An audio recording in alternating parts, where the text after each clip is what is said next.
නැතුව කම්පියුටරෙන් විතරක් කොහොමද WhatsApp අපි පාවිච්චි කරන්නේ කියලා. මුලින්ම ඔයාලා ඔයාගේ බ්‍රවුසර් එකට ගිහිල්ලා WhatsApp for Windows කියලා සර්ච් කරන්න. එතකොට පොඩි setup file එකක් දෙනවා. ඒක download කරලා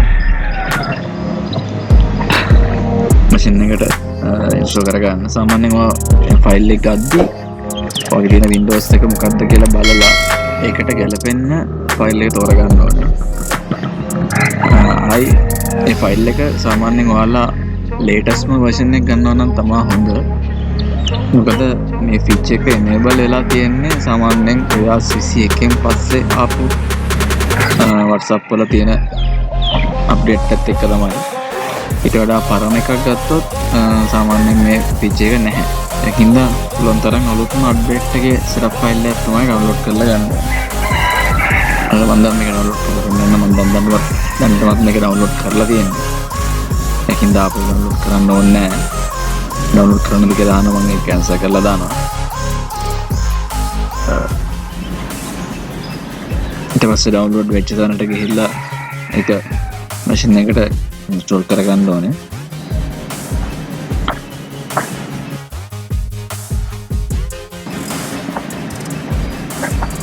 තියෙන ෆයිල් එක ඩවුන්ලෝඩ් වෙච්ච ෆයිල් එක. ඕක ඔයාලා සාමාන්‍ය ඇප්ලිකේෂන් එකක් ඉන්ස්ටෝල් කරන විදිහට මැෂින් එකට ඉන්ස්ටෝල් කරගන්න. එතකොට ඩෙස්ක්ටොප් එකේ එන WhatsApp එකේ අයිකන් එකක්. සාමාන්‍යයෙන් අපි කලින් පාවිච්චි කරපු විදිහට ෆෝන් එකේ data on එකේ තියෙන්න ඕනේ මේක පාවිච්චි කරනවා නම්. එහෙම නැතුව මේක පාවිච්චි කරන්න බෑ. දැන් අපි මේකෙදි කරන්නේ ෆෝන් එක ඕෆ් වුණත් අපිට කම්පියුටර් එකෙන් විතරක් අපේ පරණ WhatsApp account එකම පාවිච්චි කරන්න පුළුවන්. මම පෙන්වන දේ මෙතනට ගිහිල්ලා ෆෝන් එකේ එතන තියෙනවා multi device කියලා. අන්න එතන අපිට පුළුවන් මේක එකම account එක device 4ක පාවිච්චි කරන්න. කිසිම ප්‍රශ්නයක් නැතුව. අපිට ඕන නම් මේක ඔන්න cancel කරන්නත් පුළුවන්. ආයෙ මෙතන join beta එකේ අයින් වෙන්නත් පුළුවන්. ඔය විදිහට එතන join beta කියන එක දෙන්න. දුන්නාම continue කරන්න.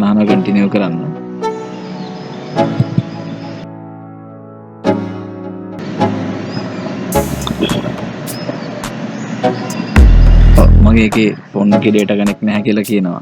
සමහරවිට ඔයාලට අනිවාර්යෙන් මතක තියාගන්න ෆෝන් එකේ data connect කරලා තියෙන්න ඕනේ මේ වැඩේ කරන්න. ඔන්න data connect කරනවා ෆෝන් එකේ.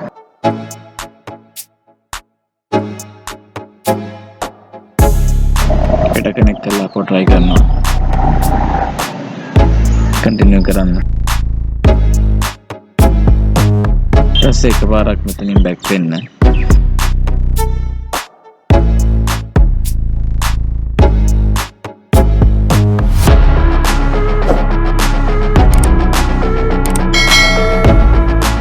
desktop එකේ තියෙන icon එකක් double click කරලා එන WhatsApp එකක් on කරන්න.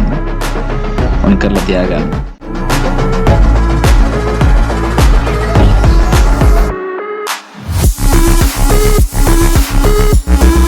හොඳට මතක තියාගන්න මේකේ යට තියෙනවා keep me login කියලා ටික් එකක්. අන්න ටික් එක අනිවාර්යෙන් දාලා තියන්න. උනතුනත් ඔයාලට 7 සැරයක් ස්කෑන් කර ඉන්න වෙනවා. දැන් මෙතන පෙන්නනවා මේ QR code එකක් ඇවිල්ලා.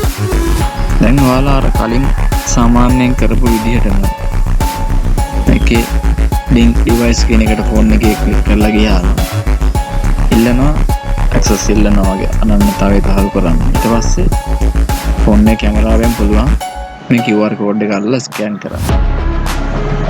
එතකොට ඔයාලගේ කම්පියුටර් එක ෆෝන් එකයි දෙකම link වෙනවා. සමහරවිට මෙහෙම වෙන්න පුළුවන් මගේ දැන් ආපහු ඉල්ලනවා දෙන්න කියලා. එකපාරක් කනෙක්ට් වෙන්න නැති වෙන්න පුළුවන්.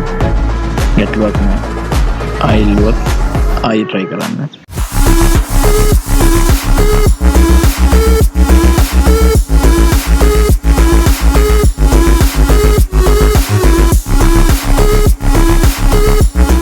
දැන් කනෙක්ටිං වෙනවා. පොඩි වෙලාවක් ගන්නවා. අනිවාර්යයෙන්ම මේකට කම්පියුටර් එකයි ෆෝන් එක දෙකම ඔන්ලයින් තියෙන්න ඕනේ. පළවෙනි පාර කනෙක්ට් වෙද්දී සම්පූර්ණ කනෙක්ට් වුණාට පස්සේ ඔයාගේ ෆෝන් එක පවර් ඕෆ් වුණත් කිසි ප්‍රශ්නයක් වෙන්නේ නැහැ. ඔයාලට කම්පියුටරයෙන් විතරක් ඔයාගේ WhatsApp account එක access කරන්න පුළුවන්.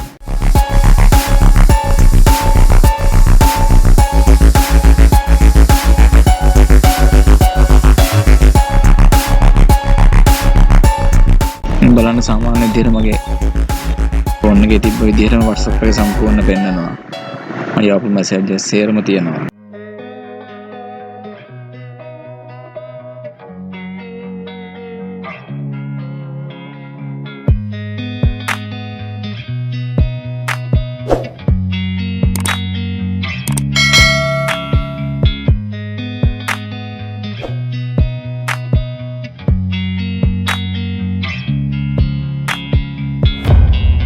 අපි දැන් මැසේජ් එකක් යවලා බලමු මොකක් හරි නම්බර එකකට. මේක ඇත්තටම වැඩ කරනවද කියලා. මම ෆෝන් එකේ කනෙක්ෂන් එක දැන් ඕෆ් කරනවා. ෆෝන් එකේ data ඕෆ් කරලා මම ෆෝන් එක දානවා ෆ්ලයිට් මෝඩ් එකට.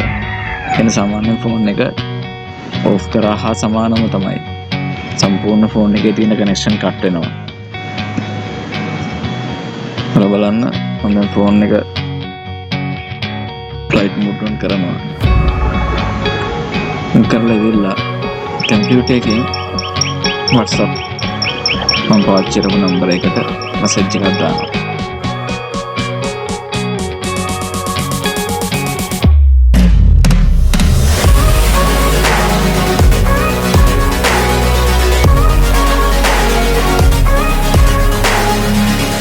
බලන්න කම්පියුටර් එක විතරක් WhatsApp එක වැඩ කරනවා. ෆෝන් එක ඔන්ලයින් තිබ්බා හෝ නැතා ෆෝන් එක පවර් ඕෆ් වුණත් කිසි ප්‍රශ්නයක් වෙන්නේ නැහැ. මට මැෂින් එකෙන් විතර WhatsApp පාවිච්චි කරන්න පුළුවන් කිසිම ගැටලුවක් නැතුව. හොඳයි, තවත් අලුත් වීඩියෝ එකකින් ඉක්මනටම හම්බෙමු. මේ වගේ වීඩියෝ බලන්න කැමති නම් මගේ channel එක subscribe කරලා notification bell එක click කරලා තියාගන්න.